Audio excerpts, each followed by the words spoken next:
Chapter 1. Memory, Its Importance. It needs very little argument to convince the average thinking person of the great importance of memory, although even then very few begin to realize just how important is the function of the mind that has to do with the retention of mental impressions.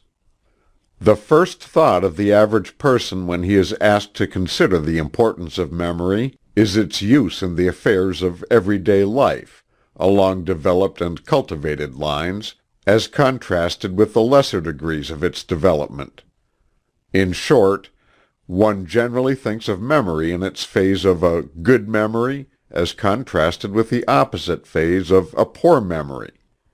But there is a much broader and fuller meaning of the term than that of even this important phase. It is true that the success of the individual in his everyday business, profession, trade, or other occupation depends very materially upon the possession of a good memory. His value in any walk in life depends to a great extent upon the degree of memory he may have developed. His memory of faces, names, facts, events, circumstances, and other things concerning his everyday work is the measure of his ability to accomplish his task. And in the social intercourse of men and women, the possession of a retentive memory, well stocked with available facts, renders its possessor a desirable member of society. And in the higher activities of thought, the memory comes as an invaluable aid to the individual in marshalling the bits and sections of knowledge he may have acquired, and passing them in review before his cognitive faculties. Thus does the soul review its mental possessions. As Alexander Smith has said, "A man's real possession is his memory. In nothing else is he rich. In nothing else is he poor." Richter has said, "Memory is the only paradise from which we cannot be driven away.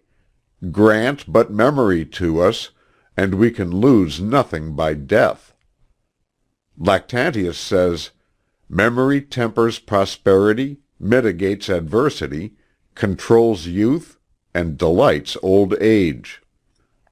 But even the above phases of memory represent but a small segment of its complete circle. Memory is more than a good memory. It is the means whereby we perform the largest share of our mental work. As Bacon has said, "All knowledge is but remembrance." And Emerson, "Memory is a primary and fundamental faculty, without which none other can work. The cement, the bitumen, the matrix in which the other faculties are embedded. Without it all life and thought were an unrelated succession." And Burke, "There is no faculty of the mind which can bring its energy into effect unless the memory be stored with ideas for it to look upon."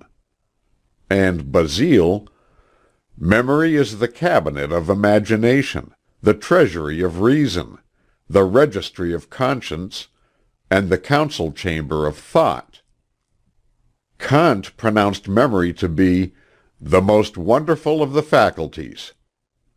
Kay, one of the best authorities on the subject, has said regarding it, "Unless the mind possessed the power of treasuring up and recalling its past experiences, no knowledge of any kind could be acquired.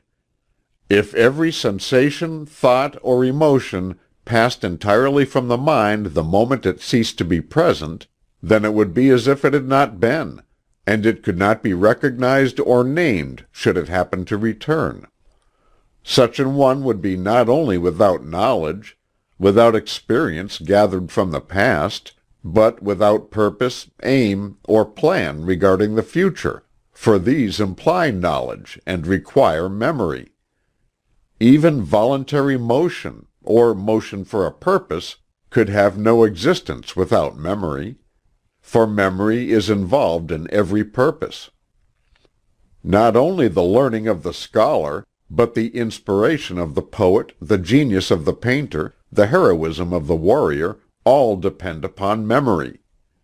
Nay, even consciousness itself could have no existence without memory, for every act of consciousness involves a change from a past state to a present, and did the past state vanish the moment it was past, there could be no consciousness of change. Memory, therefore, must be said to be involved in all conscious existence, a property of every conscious being. In the building of character and individuality, the memory plays an important part, for upon the strength of the impressions received, and the firmness with which they are retained, depends the fibre of character and individuality.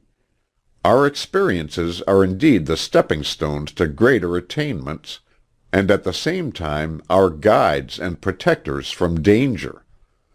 If the memory serves us well in this respect, we are saved the pain of repeating the mistakes of the past, and may also profit by remembering and thus avoiding the mistakes of others. As Beatty says, "When memory is preternaturally defective, experience and knowledge will be deficient in proportion, and imprudent conduct and absurd opinion are the necessary consequence."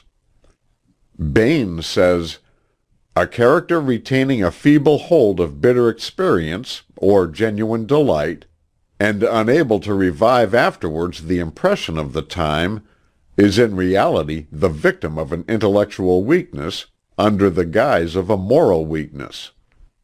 To have constantly before us an estimate of the things that affect us, true to the reality, is one precious condition for having our will always stimulated with an accurate reference to our happiness. The thoroughly educated man, in this respect, is that he can carry with him at all times the exact estimate of what he has enjoyed or suffered from every object that has ever affected him, and in case of encounter can present to the enemy as strong a front as if he were under the genuine impression. A full and accurate memory, for pleasure or for pain, is the intellectual basis both of prudence as regards self and sympathy as regards others." So we see that the cultivation of the memory is far more than the cultivation and development of a single mental faculty. It is the cultivation and development of our entire mental being, the development of ourselves. To many persons the words memory, recollection, and remembrance have the same meaning, but there is a great difference in the exact shade of meaning of each term. The student of this book should make the distinction between the terms, for by so doing he will be better able to grasp the various points of advice and instruction herein given. Let us examine these terms. Locke, in his celebrated work, The Essay Concerning Human Understanding, has clearly stated the difference between the meaning of these several terms. He says, "Memory is the power to revive again in our minds those ideas which after imprinting have disappeared, or have been laid aside out of sight. When an idea again recurs without the operation of the like object on the external sensory, it is remembrance. If it be sought after by the mind, and with pain and endeavor found, and brought again into view, it is recollection." Fuller says, commenting on this, "Memory is the power of reproducing in the mind former impressions, or percepts. Remembrance and recollection are the exercise of that power, the former being involuntary or spontaneous, the latter volitional.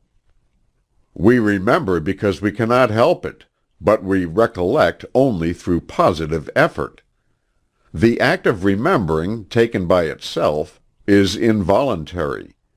In other words, when the mind remembers without having tried to remember, it acts spontaneously.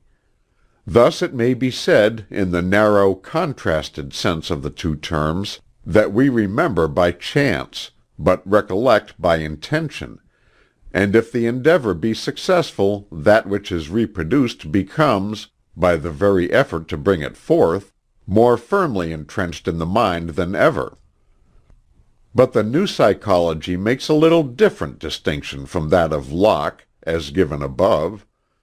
It uses the word memory not only in his sense of the power to retrieve, etc., but also in the sense of the activities of the mind which tend to receive and store away the various impressions of the senses and the ideas conceived by the mind, to the end that they may be reproduced voluntarily or involuntarily thereafter.